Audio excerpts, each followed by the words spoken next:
आदेश आदेश आदेश। हमारी प्रक्रिया के अनुसार गीता का ये भाग तीसरा, मगर आज से गीता शुरू होगी। गीता का पहला अध्याय अर्जुन विषाद योग, पहला श्लोक। धृतराष्ट्र उवाच धर्मक्षेत्रे कुरुक्षेत्रे समवेतायुयुत्सवा मामकाः पांडवाः च एवं किम अकुर्वत संजय।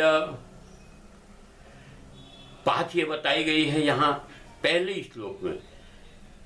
हे संजय, धर्म क्षेत्र जो धर्म भूमि भी है, कर्म भूमि भी है, कुरुक्षेत्र भी है, युद्ध भूमि भी है, ऐसी ये युद्ध भूमि में एकत्रित हुए युयुत्सवेता, युद्ध की अपेक्षा रखने वाले मेरे और पांडु पुत्रों क्या कर रहे हैं। यहां पहला ही अध्याय, पहला ही श्लोक, यही से हमारा एक व्यवस्था शुरू होती है समझने की। पहला श्लोक है, इसमें पहले ही बोला, मैंने पहले भी बताया था, आज भी बोल देता हूं। यहाँ इसलिए धर्म क्षेत्र कुरुक्षेत्र बोला जाता है कि ये युद्ध भूमि तो है ही है, इसलिए कुरुक्षेत्र तो है ही है, मगर धर्म क्षेत्र का कारण यह है क्योंकि ये जगह पे कई लोग ने, कई संतों ने, कई ऋषियों ने और कई राजाओं ने तप किया था, ये इसलिए धर्म क्षेत्र है।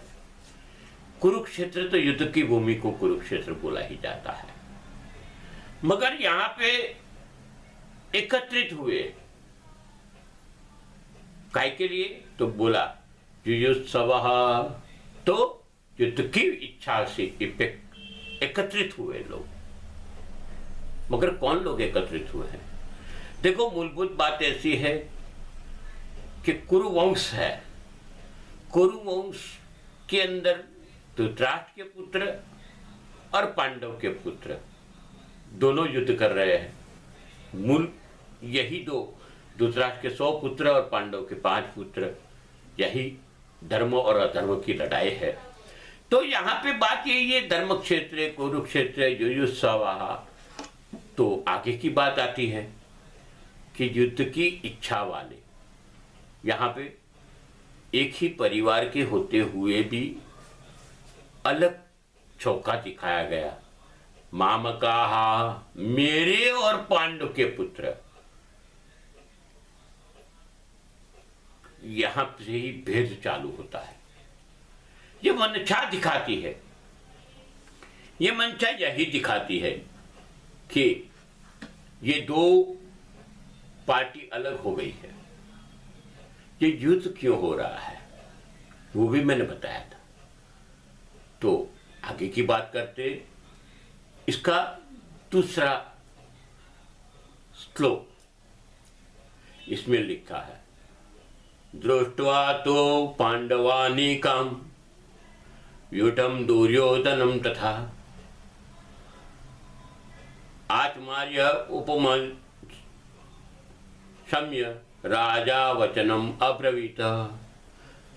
इसी समय राजा दुर्योधन ने, देखो यहां पे राजा दुर्योधन ने व्यूरचना युक्त पांडवों की सेना को देखकर और द्रोणाचार्य के पास गए और बोला,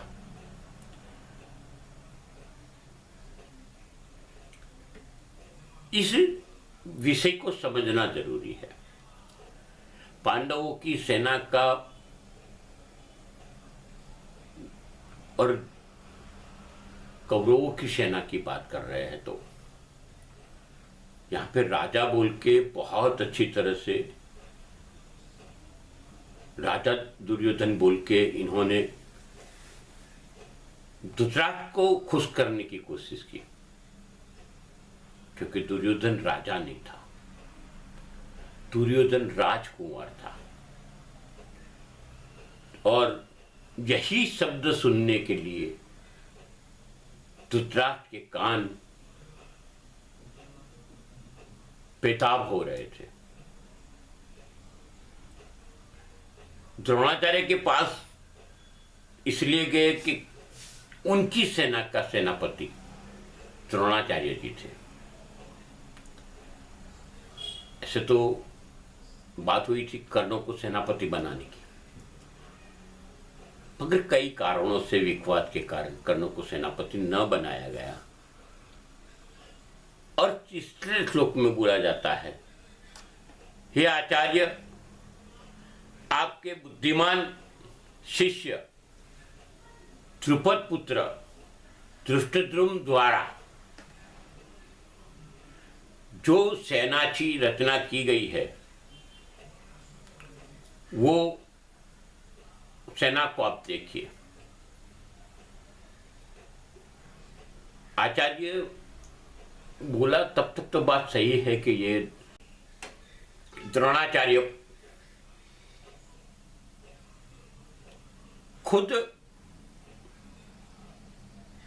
इन लोगों के गुरु थे, तो आचार्य बोलना तो स्वाभाविक होता है। मगर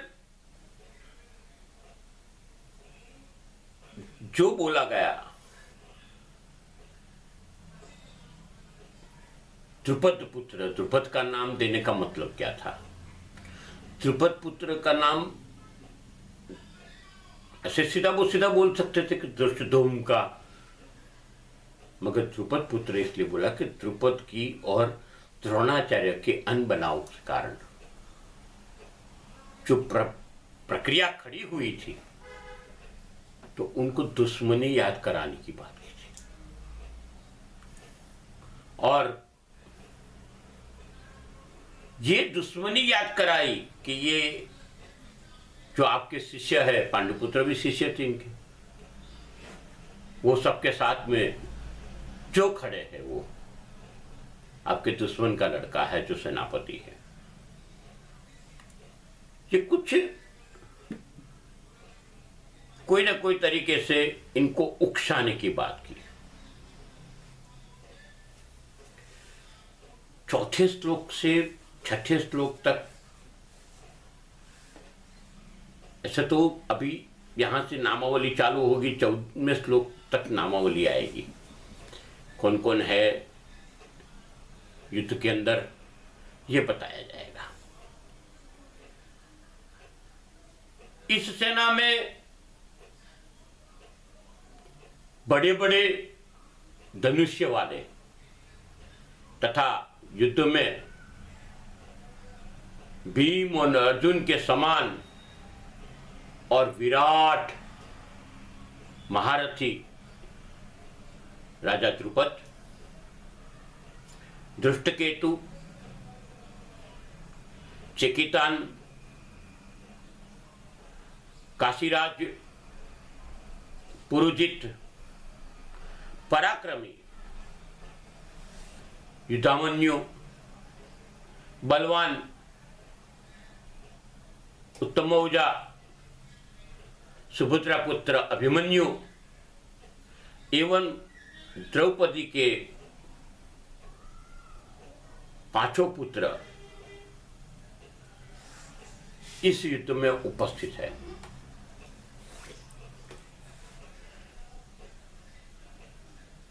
और ये विशाल सेना है, ऐसा भी बोला गया। तो एक्चुअली 21 अक्षौणी सेना कौरवों की थी, 7 अक्षौणी सेना पांडवों की थी। तो ये बड़ा कौन था? फिर भी इनको विशाल क्यों बोलना पड़ा? मगर बात ये थी कि ये युद्ध के अंदर पांडवों और कौरवों के बीच में जो चला, उसमें कई कौरवों की सेना में शर्मा शर्मी से, संबंध से जुड़ने वाले लोग दुर्योधन के विचार से सहमत नहीं थे। यानी कि सेना के अंदर फुटफाट थी।